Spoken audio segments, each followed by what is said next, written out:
বুকে নেই দম, খাবে চমচম। সুকান্ত মজুমদার সজ্ঞানে শুয়ে পড়েছেন। সুকান্ত মজুমদারের উচিত ছিল সুইমিং কস্টিউম পরে ইছামতি সাঁতরে সন্দেশখালি যাওয়া, তাহলে বুঝতাম দম।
সুকান্ত মজুমদার আন্দোলনের ময়দান থেকে অভ্যাস নেই তো, ডক্টর পাঁজা বলছিলেন অভ্যাস নেই তো, পালিয়ে গেছেন। আমি একটি টিভির সামনে ছিলাম, যে তাতে প্রায় যে ধারাভাষ্য চলছিল, যার কণ্ঠ টিভিতে আসছিল সুকান্ত মজুমদার, তিনি বেরিয়ে আসছেন, এই বেরিয়ে এলেন, উঠে পড়লেন, গাড়ির ছাদে উঠে পড়লেন।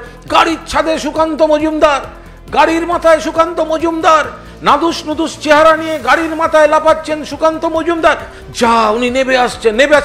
এ মা শুয়ে পড়লেন। এর মানে কি?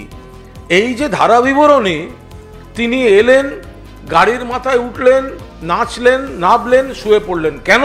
হসপিটাল যেতে হবে। কেন? ময়দান ছেড়ে পালাতে হবে। কেন না? তিনিও জানেন এর পরের ধাপের কোনো আন্দোলন হয় না।